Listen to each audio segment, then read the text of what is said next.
Hello friends, ನಾನು ಈ ದಿನ ಒಂದು ಸೂಪರಾದ ರುಚಿಕರವಾದ ಚಟಪಟ ಸಲಾಡೊಂದನ್ನು ಮಾಡುತ್ತಿದ್ದೇನೆ.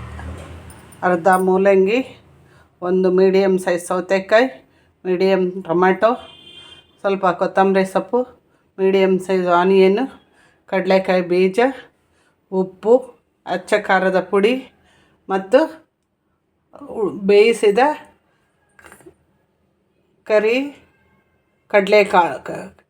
ಕಡಲೆಕಾಳು. ಇದರಲ್ಲಿ ಫೈಬರ್ ಇರುತ್ತೆ, ಐರನ್ ಇರುತ್ತೆ, ಪ್ರೋಟೀನ್ ಇರುತ್ತೆ. ನಮ್ಮ ಪ್ರತಿಯೊಬ್ಬರಿಗೂ ಪ್ರತಿದಿನ 30 ಗ್ರಾಮ್ ಪ್ರೋಟೀನ್ ಅವಶ್ಯಕತೆ ಇದೆ. ಆದ್ದರಿಂದ ಇದನ್ನು ನಾನು ಇದೆಲ್ಲ ಸೇರಿಸಿ ಒಂದು ಸಲಾಡ್ ಮಾಡುತ್ತೇನೆ. ಎಲ್ಲ ಬನ್ನಿ, ಎಲ್ಲ ತರಕಾರಿಯನ್ನು ಕಟ್ ಮಾಡ್ಕೊಳ್ಳೋಣ.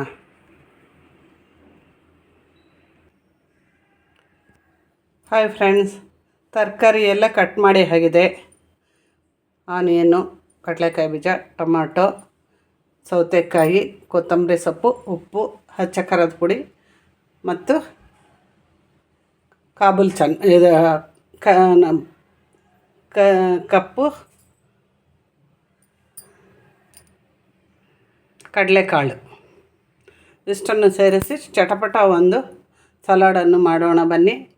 ಇದು ಎಲ್ಲರಿಗೂ ಉಪಯುಕ್ತವಾಗಿರುತ್ತದೆ, ಈಸಿಯಾಗೂ ಮಾಡಬಹುದು. ಈಗ ಮೊದಲಿಗೆ ಸೌತೆಕಾಯಿ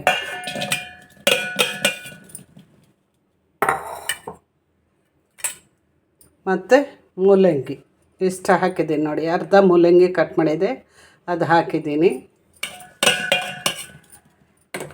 ಮತ್ತು ಈರುಳ್ಳಿ,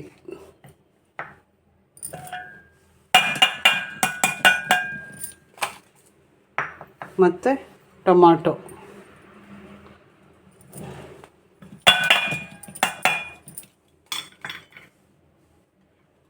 ಮತ್ತು ಕೊತ್ತಂಬರಿ ಸೊಪ್ಪು, ಮತ್ತು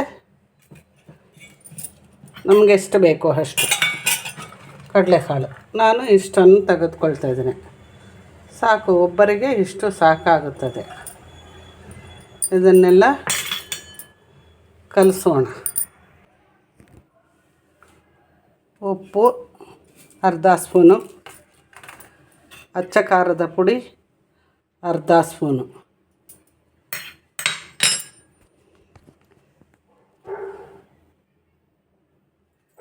ಇದನ್ನು ಈಗ ಮಿಕ್ಸ್ ಮಾಡಿಕೊಳ್ಳೋಣ.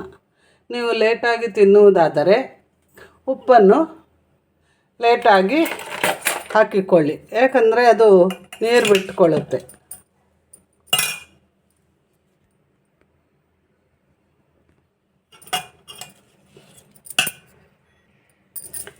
ಈಗ ಹುರಿದ ಕಡಲೆಕಾಯಿ ಬೀಜವನ್ನು ಹಾಕೋಣ.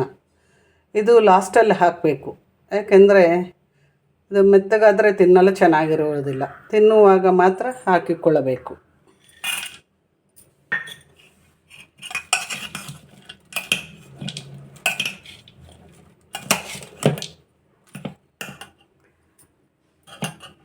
ರುಚಿಕರವಾದ ಸಲಾಡ್ ಇದು. ಡಯಾಬಿಟಿಕ್, ವೆಯ್ಟ್ ಲಾಸ್ ಮಾಡ್ಕೊಳ್ಳೋರಿಗೆ ಎಲ್ಲರಿಗೂ ತುಂಬ ರುಚಿಕರವಾಗೂ ಹಾಗೂ ಆರೋಗ್ಯವಾಗೂ ಇರುತ್ತದೆ. ಇಷ್ಟವಾದರೆ ಲೈಕ್ ಮಾಡಿ, ಕಮೆಂಟ್ ಮಾಡಿ ಸ್ನೇಹಿತರೆ ಹೇಗಿದೆ ಅಂತ. ಮುಂದಿನ ವಿಡಿಯೋದಲ್ಲಿ ಸಿಗೋಣ. ನಾನು ಮುಂದಿನ ವಿಡಿಯೋದಲ್ಲಿ ನಿಮಗೆ ಟಿಪ್ಸ್ ಹೇಳ್ಕೊಡ್ತೀನಿ, ಯಾವುದಾದರೂ ಒಂದು. Thank you.